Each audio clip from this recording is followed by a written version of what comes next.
Hello friends, आज इस video में हम क्लास 10 की बात करने वाले हैं। क्लास 10 का जो बेसिक मैथ्स का पेपर होता है उसका 25 का आउटसाइड दिल्ली के जो सेट है 1 2 3 उसमें जो भी एमसीक्यू पूछे गए हैं उन सभी एमसीक्यू को आज हम सॉल्व करने वाले हैं। तो स्टार्ट करते हैं हमारे फर्स्ट एमसीक्यू के साथ। तो फर्स्ट एमसीक्यू में हमें एक कर्व दिया गया है। तो ये जो कर्व है y is equal to p of x, उसके जीरोस कितने हैं? तो आप देख सकते हो जो मेरा कर्व है वो x एक्सिस पे 3 पॉइंट आगे कट करता है, यानी कि ये हमारा कर्व x एक्सिस को 3 जगह पे कट करता है। तो उसके जीरोस कितने हो गए? 3, यानी कि ऑप्शन ए उसका आंसर है। अब बात करने वाले हैं सेकंड एमसीक्यू की। सेकंड एमसीक्यू में हमें एपी दी गई है और 22 वाली टर्म्स निकालनी है। तो हमें जो एपी दी गई है उसका फर्स्ट टर्म है मेरा 3/2। अब बात कर लेता हूं कॉमन डिफरेंस की। कॉमन डिफरेंस के लिए आपको सेकंड टर्म में से फर्स्ट टर्म को निकालनी है। तो सेकंड टर्म्स है मेरी 1/2, फर्स्ट टर्म है मेरी 3/2, यानी कि 1/2 माइनस 3/2 आपको लिखना है। सो 1 माइनस 3/2, 1 माइनस 3 माइनस 2/2 लिखने से -1 मिल जाता है, यानी कि कॉमन डिफरेंस कितना होगा मेरा? -1। अब बात करता हूं n टर्म्स वाले फॉर्मूला की। n टर्म्स का जो फॉर्मूला है वो है an is equal to a plus n-1d, जो यहां हमने लिख दिया है। n की जगह पे आपको 22 रख देना है। So a plus 22 minus 1 into D, यानी कि 21d। फर्स्ट टर्म मेरी है 3/2, कॉमन डिफरेंस है -1। सो 3/2 माइनस 21 आपको लिखना है। 2 एलसीएम ले लिया है मैंने। सो 3 माइनस 21 इंटू 2 42, यानी कि 3 में से 42 को निकालू तो -39 मिलता है। सो -39/2, यानी कि 22 वाली टर्म्स मिली, -39/2 है, यानी कि सी ऑप्शन इसका सही है। थर्ड एमसीक्यू की बात कर लेते हैं। Third MCQ, the line 2x minus 3y is equal to 6 intersect the x axis. Intersect x axis है, इसलिए y को आपको 0 ले लिया है। तो 2x minus 3y equal to 6 है, y की जगह पे 0 रखना है। सो 2x इक्वल टू 6 रहेगा, x इक्वल टू 6/2 3 मिल जाता है। तो हमें जो कोऑर्डिनेट्स पूछा गया है उसका जो फॉर्म है वो x0 है, यानी कि x की वैल्यू मुझे 3 रखनी है। सो मेरा आंसर रहेगा 30, यानी कि ऑप्शन डी उसका आंसर रहेगा। 4 नंबर का एमसीक्यू, उसकी बात करेंगे। 2 आइडेंटिकल कॉन्स हमें दिए गए हैं। हमारे पास ये 2 कॉन्स है। तो ये 2 कॉन्स में ये हाइट रहेगी, ये रेडियस रहेगा और ये स्लैंट हाइट रहती है। 2 identical cones are joined as shown in the figure if radius of base, यानी कि रेडियस हमें 4 सेंटीमीटर दिया गया है, r इक्वल टू आप 4 सेंटीमीटर लिख सकते हो। Slant height of the cone is 6 centimetre, यानी कि ये हमारा 6 सेंटीमीटर है, ये भी 6 सेंटीमीटर रहेगा। तो हाइट ऑफ सॉलिड, यानी कि ये पूरी हाइट मुझे निकालनी है यहां से यहां तक की, यानी कि 2h हो जाएगा। तो पहले तो हमें क्या दिया गया है? रेडियस 4 सेंटीमीटर, लेंथ हाइट दी गई है 6 सेंटीमीटर। सो उसका फॉर्मूला आप लिख दो, L square equal to H square plus R square. L कितना दिया गया है? 6, आर 4 है, 6 का स्क्वायर 36 रहेगा, 4 का स्क्वायर 16 रहता है। So H square equal to 36 minus 16, तो वो हो जाएगा 20, यानी कि एच स्क्वायर की जो मेरी वैल्यू है वो 20 है। सो एच की वैल्यू कितनी होगी? √20, यानी कि 4 5 जा 20, 4 का रूट रहेगा 2, 5 का नहीं निकलेगा, यानी कि हमें हाइट जो एक कॉन की है वो 2√5 मिलती है।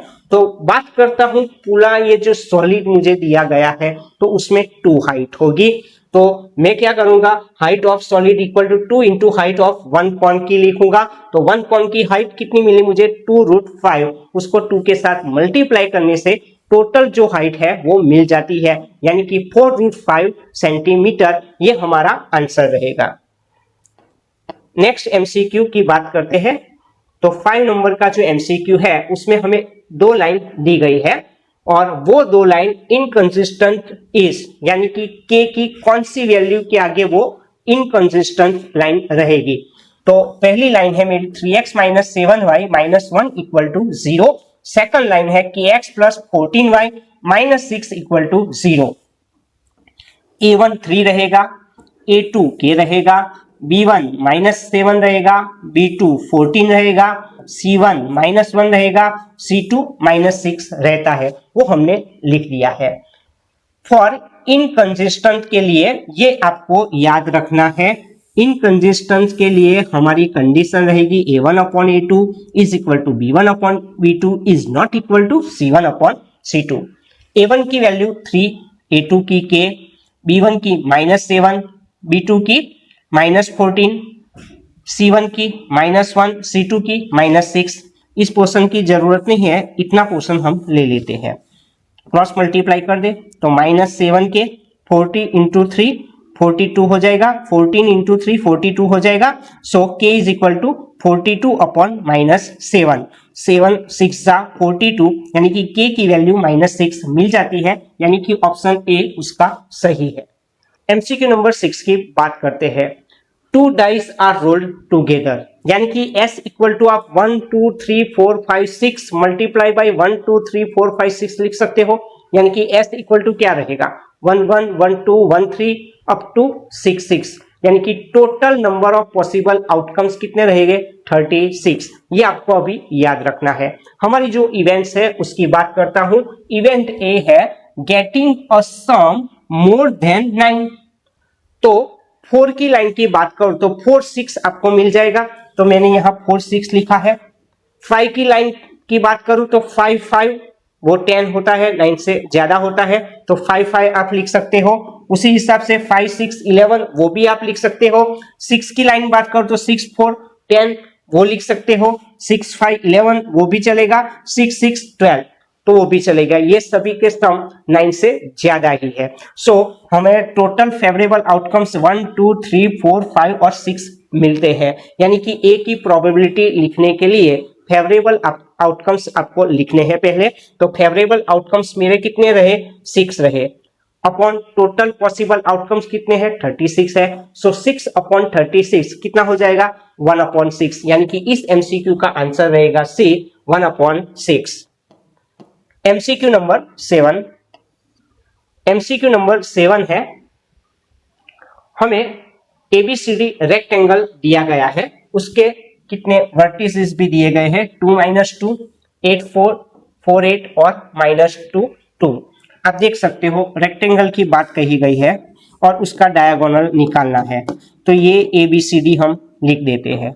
तो ये हो गया उसका डायगोनल, कोई भी आप एक ढूंढ लेना, वो आपका आंसर रहेगा। तो मैं क्या करूंगा, ए जो मुझे दिया गया है 2 -2 कॉल्ड x1 y1 और c है 4 8 वो x2 y2 ले लेते हैं। सो डायगोनल हमें निकालने के लिए डिस्टेंस फॉर्मूला यूज करना है, D A C is equal to under root x2 minus x1 square plus y2 minus y1 square. x2 की वैल्यू मेरी 4 है जो मैंने रख दी है, x1 की वैल्यू 2 रखनी है, y2 की वैल्यू 8 रखनी है, y1 की वैल्यू -2 रखनी है। सो 4 - 2 माइनस माइनस प्लस हो जाएगा, 4 में से 2 को निकालो 2 लिखना पड़ेगा, 8 + 2 10 रहेगा, 2 का स्क्वायर 4 10 का स्क्वायर 100, सो ये 104 हो जाएगा। 104 के फैक्टर निकाल लेते हैं 26 मल्टीप्लाई बाई 4, 4 का रूट निकलेगा 2, 26 का रूट नहीं निकलेगा, यानी कि इस क्वेश्चन का आंसर रहेगा 2√26। तो ये हो गया हमारा डायगोनल।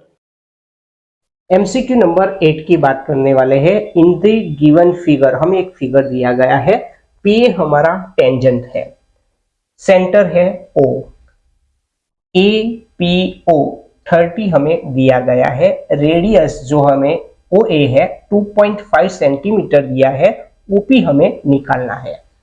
हमारा जो रेडियस है वो टेंजेंट के साथ परपेंडिकुलर है, सो ओ ए परपेंडिकुलर टू पी ए जो हमें यहाँ लिखा है। सो ये मेरा 90 का एंगल हो जाता है। सो ओ ए पी वो हमें लिखना है 90, ए पी ओ 30 हमें दिया गया है।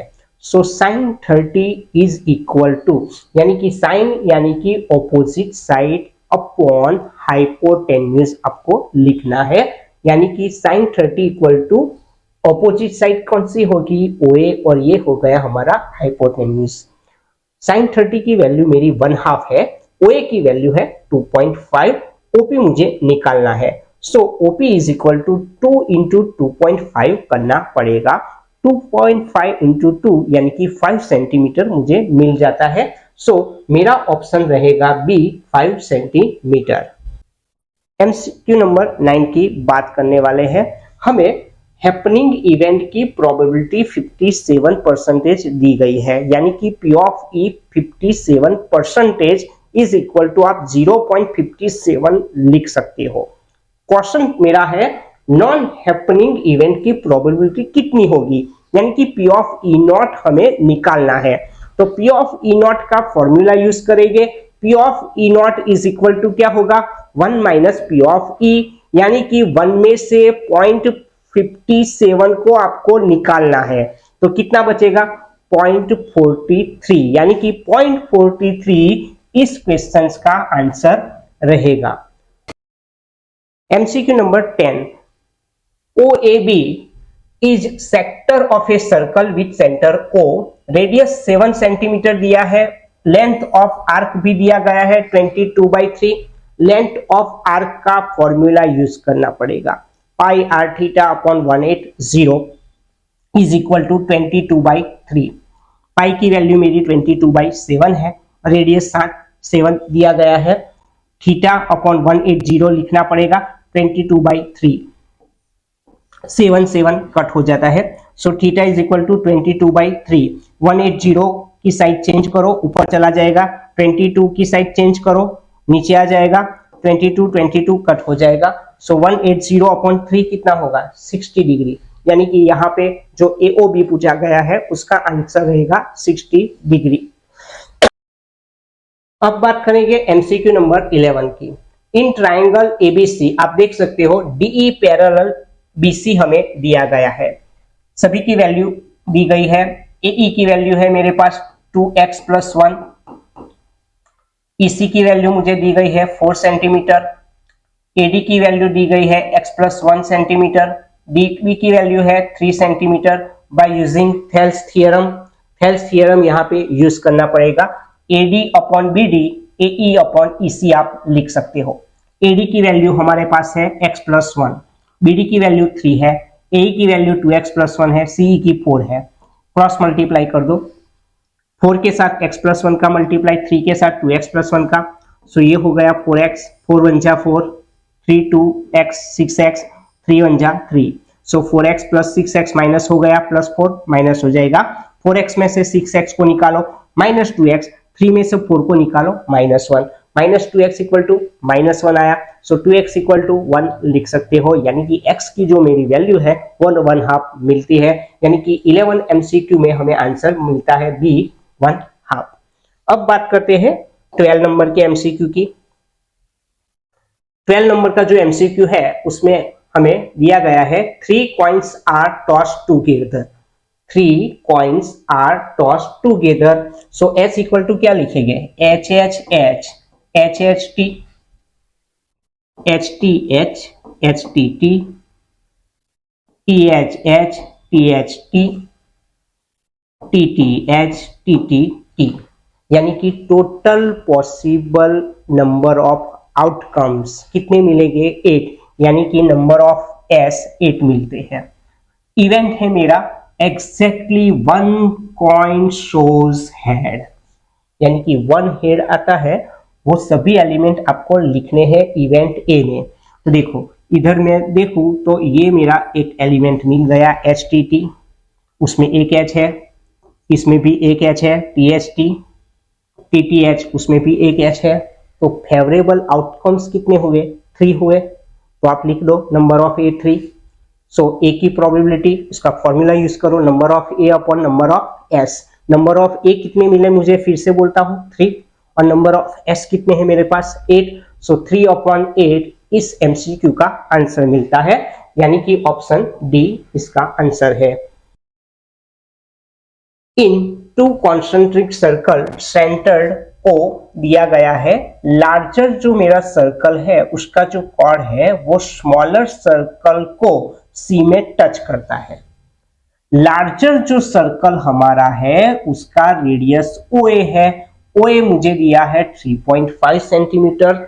स्मॉलर जो सर्कल है उसका रेडियस ओ सी है, वो हमें दिया गया है 2.1 सेंटीमीटर। हमें लेंथ ऑफ कॉर्ड निकालना है, यानी कि ए बी निकालना है। तो ये जो पूरा मेथड हमने लिखा है वो रिटर्न के हिसाब से लिखा है। एमसीक्यू के लिए मैं आपको एक शॉर्ट ट्रिक भी दिखाऊंगा। आपको क्या करना है, इधर अगर रिटर्न में पूछते हैं तो इस तरह से आपको ये वर्क करना पड़ता है। लार्जर जो मेरा सर्कल है उसका रेडियस ओ ए लेते हैं, 3.5 सेंटीमीटर दिया गया है। स्मॉलर सर्कल का रेडियस ओसी है, वो 2.1 सेंटीमीटर दिया गया है। ओसी परपेंडिकुलर टू ए बी, यानी कि ये एंगल मेरा 90 डिग्री का हो जाएगा। So by using Pythagoras theorem आप O A square is equal to O C square plus A C square लिख सकते हो। इधर ओ ए की वैल्यू 3.5 स्क्वायर लिखनी पड़ेगी, ओ सी की 2.1 लिखनी पड़ेगी, प्लस ए सी स्क्वायर। 3.5 का स्क्वायर 12.25 हो जाएगा, 2.1 का स्क्वायर 4.41 हो जाएगा, plus A C square, plus ये प्लस है, साइड चेंज कर दो, माइनस हो गया। 12.25 में से 4.41 को निकाले, 7.84 मिलता है, यानी कि 2.8 का स्क्वायर। सो स्क्वायर को निकाल दे, एसी की वैल्यू मेरी 2.8 सेंटीमीटर मिल जाती है, यानी कि ये 2.8 सेंटीमीटर है। लेकिन हमें फाइंड करना है A B. So A B क्या होगा, ए बी वो AC से दुगना होगा, यानी कि A B equal to 2AC आप लिख सकते हो। AC की वैल्यू मेरी 2.8 है, 2.8 इंटू 2 5.6 सेंटीमीटर मिलता है। अगर रिटर्न में पूछते हैं तो ये फॉर्मूला इस तरह से आपको रिटर्न में ये पूरा लिखना पड़ता है। लेकिन मान लो ये एमसीक्यू में हमें, ये तो एमसीक्यू में पूछा है, तो ये पूरा मेथड करने की कोई जरूरत नहीं है। आप ये याद रखना, टू कॉन्सेंट्रिक सर्कल देते हैं तो लेंथ ऑफ कॉर्ड निकालने के लिए आप एक सिंपल फॉर्मूला यूज कर लो, आपका आंसर आ जाएगा 2 under root R1 square minus R2 square. अब देखो 2 R1 क्या है, तो वो है रेडियस, जो लार्जर सर्कल है उसका रेडियस है। तो लार्जर सर्कल का रेडियस क्या है 3.5, यानी कि 3.5 स्क्वायर। स्मॉलर जो सर्कल है स्मॉल वाला, उसका रेडियस क्या है 2.1, तो वो लिख दो आप। 3.5 का स्क्वायर क्या किया था हमने, 2.1 का स्क्वायर, यानी कि 12.25 माइनस 4.41, तो इन दोनों का सब्ट्रैक्ट हमने किया था 7.84, 7.84 का रूट निकाला था 2.8, तो ये हो गया 5.6 सेंटीमीटर। यानी कि एमसीक्यू में आप इसी इजी मेथड से आप सॉल्व कर सकते हो। ये हमने पूरा रिटर्न के हिसाब से लिखा है। MCQ number 14, if √3 sin theta is equal to cos theta, तो वैल्यू ऑफ थीटा, तो √3 sin theta is equal to cos theta. So sin theta upon cos theta 1/√3 आप लिख सकते हो। sin upon cos tan theta, tan theta is equal to 1/√3। tan के लिए 1/√3 कौन सा एंगल होगा 30, यानी कि tan theta is equal to आप tan 30 लिख सकते हो। सो थीटा कितना हो जाएगा 30 हो जाएगा। सो हमारा आंसर रहेगा D 30। MCQ number 15, to calculate mean of a group data, Rahul used the assume mean method. He used the D equal to x minus a. D equal to x minus a हमें दिया गया है, so x equal to आप a plus d लिख सकते हो। The formula for the mean using the assumed mean method, यानी कि आप यहाँ पे x बार लिखो तो यहाँ पे d की जगह पे क्या लिखना पड़ेगा d बार लिखना पड़ेगा, यानी कि x बार इक्वल टू क्या मिल जाएगा मीन हमारा a प्लस d बार हो जाएगा, यानी कि ऑप्शन ए इसका आंसर रहेगा। अब स्टार्ट करते हैं एमसीक्यू नंबर 16। एमसीक्यू नंबर 16 है, if the sum of first n terms of an AP is given by Sn equal to n/2 3n + 1, और हमें इस AP का फर्स्ट टर्म निकालना है। तो पहले हमें फॉर्मूला जो हमें दिया गया है वो लिखना है, Sn equal to n/2 3n + 1, ये हमें दिया गया है। सो गिवन यानी कि n की जगह पे 1 लिखना होगा। सो 1/2, 3 इंटू ब्रैकेट में 1 + 1 आपको लिखना है। 3 + 1 वो 4 हो जाएगा। सो 2 2 जा 4, यानी कि 2 आंसर रहेगा। यानी कि फर्स्ट जो हमारा टर्म्स है वो इस एमसीक्यू में 2 रहता है, यानी कि इसका ए ऑप्शन रहेगा। अब बात कर लेते हैं 17 नंबर के क्वेश्चंस की। तो 17 क्वेश्चंस है, हमें एक ट्रायंगल दिया गया है, उसमें जो बी है वो हमारा 90 डिग्री का है। If A B upon A C is equal to 1/2 then cos C हमें निकालना है। तो A B upon A C equal to 1/2 हमें दिया गया है।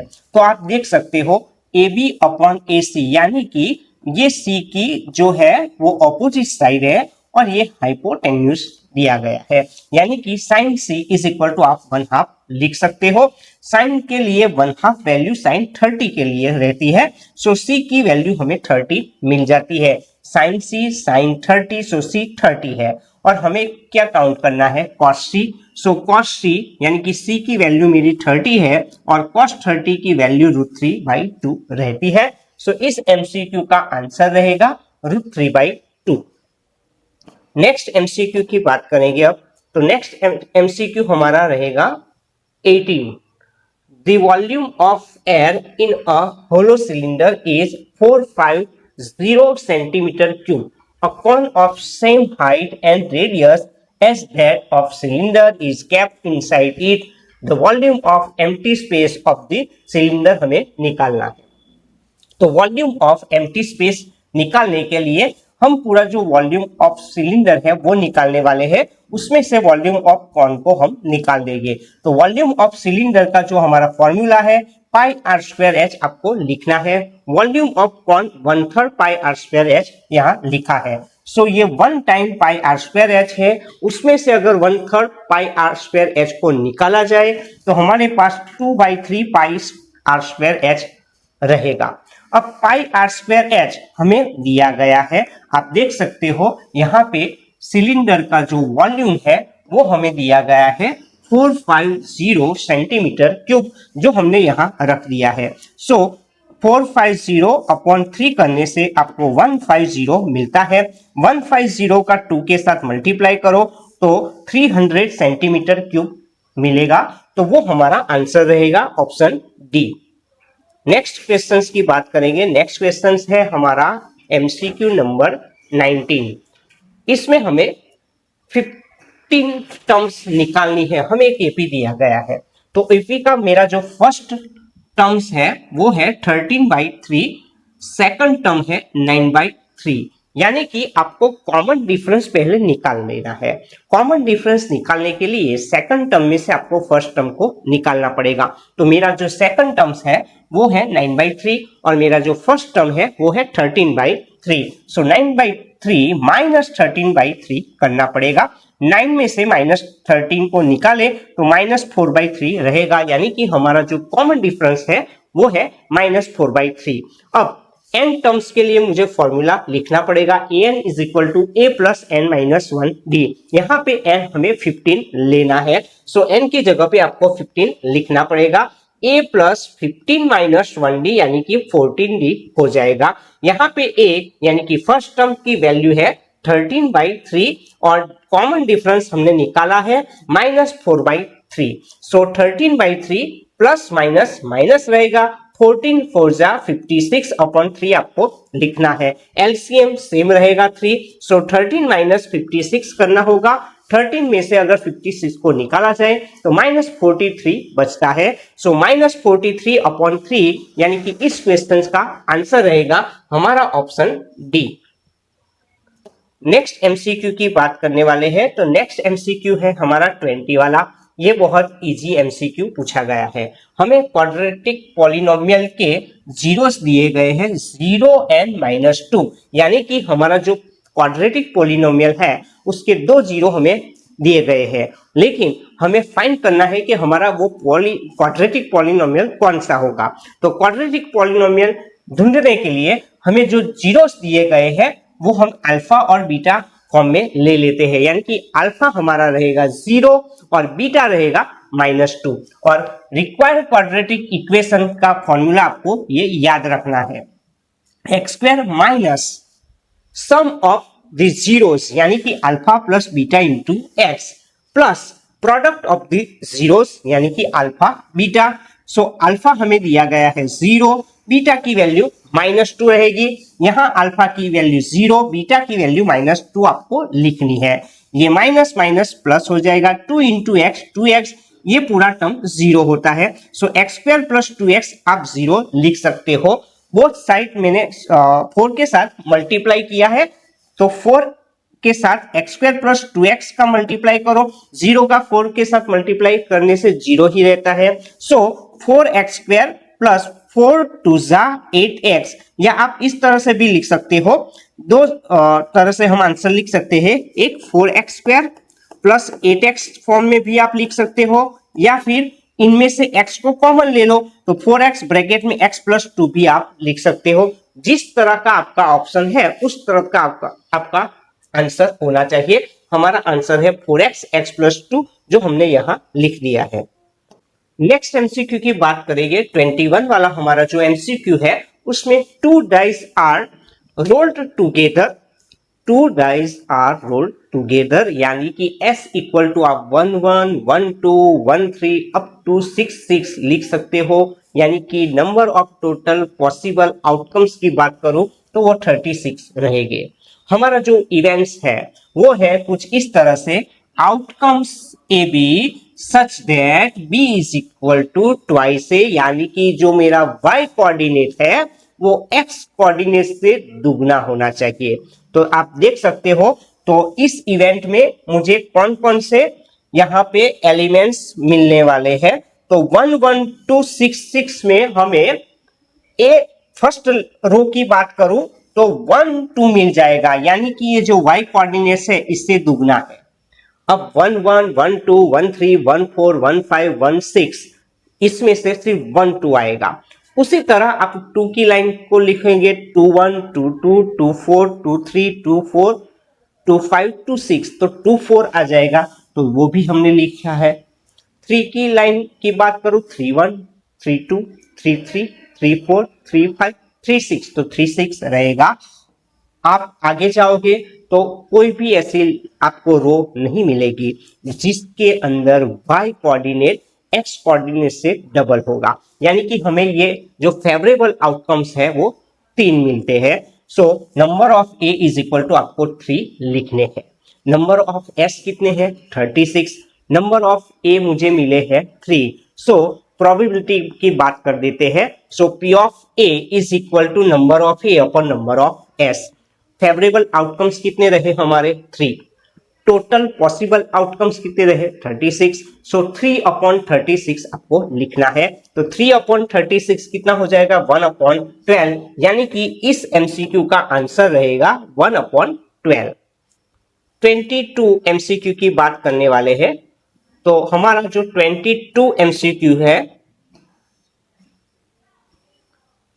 उसमें हमें साइन थीटा की वैल्यू दी गई है और कॉस थीटा की टेन थीटा की वैल्यू निकालनी है। Sine theta is equal to 1/9 और टेन थीटा की वैल्यू कितनी होगी, तो आप देख सकते हो कॉस थीटा की पहले वैल्यू हम निकाल लेते हैं। Cos theta is equal to √1 minus sine square theta, ये फॉर्मूला आपको यहाँ पे लगाना होगा। साइन थीटा की वैल्यू है मेरी 1/9, 1 का स्क्वायर 1 लिखो, 9 का स्क्वायर 81, सो 81 1 जा 81 माइनस 1 अपॉन 81 आपको लिखना है।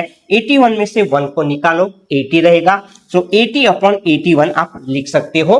80 का मैंने यहाँ फैक्टर निकाला है, 80 का फैक्टर रहेगा 16 5 जा यानी कि 16 इंटू 5 अपॉन 81, तो 16 का तो मुझे रूट मिलेगा 4, 81 का भी रूट मिल जाएगा 9, 5 का रूट नहीं मिलेगा, सो आप 4√5/9 लिख सकते हो। ये कॉस थीटा की वैल्यू आ गई। अब निकालने किसकी वैल्यू है टेन थीटा की, तो tan theta is equal to sine theta upon cos theta, ये फॉर्मूला आपको यहाँ लगाना है। साइन थीटा की वैल्यू हमें दी गई है 1/9, यहाँ पे कॉस थीटा की हमने वैल्यू निकाल दी है, वो है 4√5/9, ये 9 9 कट हो जाएगा, 1/4√5 इस क्वेश्चन का आंसर है। नेक्स्ट क्वेश्चन की बात करेंगे अब। तो नेक्स्ट क्वेश्चन है हमारा 23 एमसीक्यू में 3 कॉइन्स आर टॉस टूगेदर।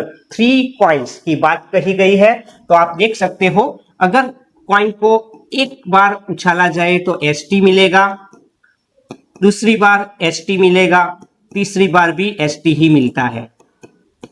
अब मुझे टोटल पॉसिबल आउटकम्स यहां लिखने हैं। So H T multiply H H लिख सकते हो, एच टी लिख सकते हो, आप टी एच लिख सकते हो, टी टी लिख सकते हो। फिर एच के साथ सभी की पेयर बनानी है आपको, बाद में टी के साथ सभी की पेयर बना दो तो कुछ इस तरह से आपको पेयर मिल जाएगी। H H H, H H T, T H H, T H T, H T H, H T T, T T H, T T T. यानी कि पॉसिबल आउटकम्स यहाँ पे आपको 8 मिलने वाले हैं। सो नंबर ऑफ एस हमें कितने मिलेंगे? 8। अब बात कर लेते हैं हमारी इवेंट की। तो हमारा जो इवेंट है उसमें कहा गया है at least one head comes up, यानी कि 1 एच आना ही चाहिए। हमें कहा गया है एटलीस्ट 1 तो एच आना ही चाहिए, उससे कम नहीं चलेगा, उससे ज्यादा होगा तो वो भी चलेगा। तो अब देखो एटलीस्ट 1 हेड कम्स, यानी कि हमारे पास इसमें 3 एच है तो वो चलेगा, इसमें 2 एच है तो वो भी चलेगा, इसमें 2 एच है वो भी चलेगा, इसमें 1 एच है तो वो चलता है, इसमें 2 एच वो भी आप लिख सकते हैं, 1 एच वो भी आप लिख सकते हैं, 1 एच वो भी हमने लिखा है, इसमें एक भी एच नहीं है, सो ये आप नहीं लिख सकते। सो फेवरेबल आउटकम्स की बात करूं तो यहां मुझे 7 फेवरेबल आउटकम्स मिलते हैं। सो मेरी प्रोबेबिलिटी रहेगी number of A upon number of S, favourable outcomes upon total possible outcomes. तो फेवरेबल आउटकम्स कितने हैं हमारे? 7, टोटल आउटकम्स कितने हैं? 8, यानी कि इस क्वेश्चन का आंसर रहेगा 7/8। नेक्स्ट 24 एमसीक्यू की अब बात करनी है। तो next 24 MCQ, if the length of the shadow of A tower, ये टावर है, इसका शेडो की बात की गई है, √3 टाइम्स इट्स हाइट, हाइट से वो √3 टाइम्स है। तो ये ए बी टावर है, उसकी हाइट h है और उसका जो शेडो है उसकी हाइट होगी √3h फॉर गिवन कंडीशन। तो एलिवेशन ऑफ द सन वो हमें निकालना है, यानी कि हमें एक एंगल निकालना है। लेट ए बी वो टावर को यहां रिप्रेजेंट करता है। सो ए बी इक्वल टू आप h लिख सकते हो। BC वो शेडो को रिप्रेजेंट करता है, सो आप BC इक्वल टू √3h लिख सकते हो। यानी कि हमें tan थीटा निकालना होगा। tan theta is equal to opposite side into adjacent side, यानी कि परपेंडिकुलर और बेस आपको लिखना है। tan is equal to perpendicular upon base, यानी कि परपेंडिकुलर जो है वो AB है और बेस है मेरा BC, यानी कि AB अपॉन BC। AB वो टावर की हाइट है, वो h आपको लिखनी है। सो h और BC शेडो है तो √3h, h कट हो जाएगा 1/√3, यानी कि tan theta is equal to आपको 1/√3 मिलता है। और 1/√3 tan के लिए कौन सा एंगल है तो उसकी बात करेंगे। तो tan theta is equal to tan 30, यानी कि tan 30 की वैल्यू 1/√3 है। सो आपको जो थीटा निकालना है उसकी वैल्यू मिलेगी 30। तो हमारा जो ऑप्शन है वो सी ये राइट है। नेक्स्ट एमसीक्यू 25, हर साल एक एमसीक्यू इस टाइप का आता है, हमें एक कर्व देते हैं और उसके जीरोस हमें निकालना है। तो हमें जो ये कर्व दिया गया है वो एक्स अक्ष को 2 पॉइंट में कट करता है, तो उसके जीरोस कितने होंगे? 2 होंगे। यानी कि in the given graph the polynomial p of x is shown number of zeros of p of x, तो वो कितने रहेंगे? 2, यानी कि इस एमसीक्यू का आंसर रहेगा 2। नेक्स्ट है 26 नंबर का एमसीक्यूज। 26 नंबर का एमसीक्यू में हमें पॉइंट्स दिया गया है और ये पॉइंट इस लाइन पे आता है, लिखा है the point 3 - 5 lies on the line mx minus Y equal to 11 और m की वैल्यू निकालनी है। तो ये बहुत इजी एमसीक्यू पूछा गया है।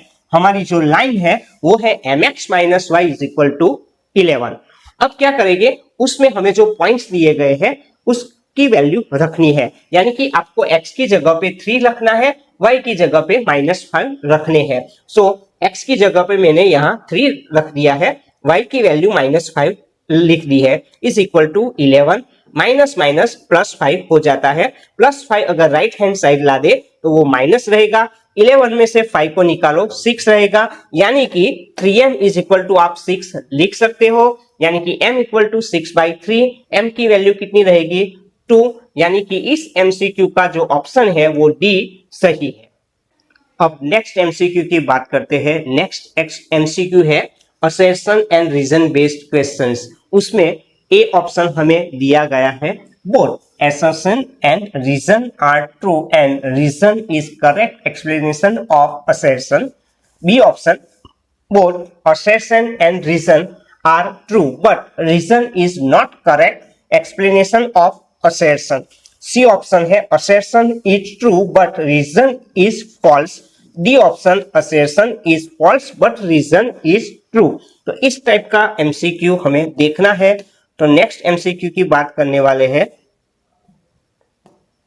तो हमारा एमसीक्यू 27 है। असर्शन हमें दिया है a plus root B a minus root B is rational number where a and b are positive integers. Reason दिया गया है product of two irrational number is always rational. तो पहले इन केस ऑफ असर्शन की बात करने वाले हैं। तो in case of assertion a plus root B a minus root B, यानी कि a square root B square वो b हो जाएगा। a and b positive integer है, so a square minus b is rational number, यानी कि assertion true है।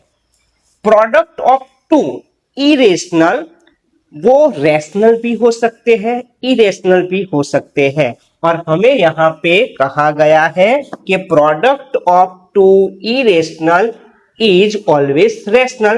तो हमारा रीजन सही नहीं है।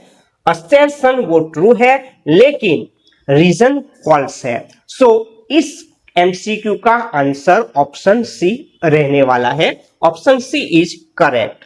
अब बात करने वाले हैं एमसीक्यू नंबर 28 एमसीक्यू में हमें असर्शन दिया गया है triangle ABC similar triangle PQR such that angle A 65 angle C 60 hence Q 55 और रीजन दिया गया है sum of all angles of a triangle is 180।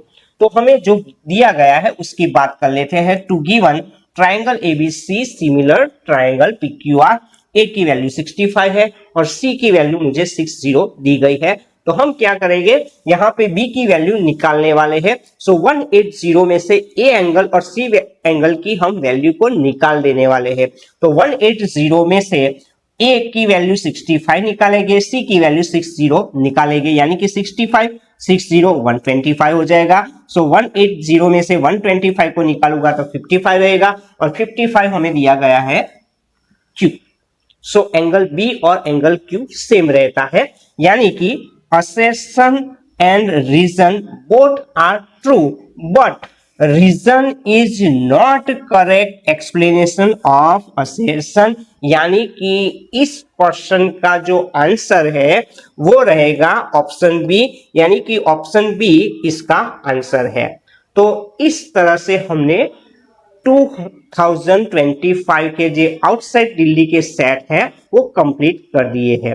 अगर आपको ये वीडियो पसंद आया है तो इसे लाइक करना और अपने दोस्तों के साथ रिलेटिव के साथ शेयर करना और साथ ही में हमारे चैनल को सब्सक्राइब करना।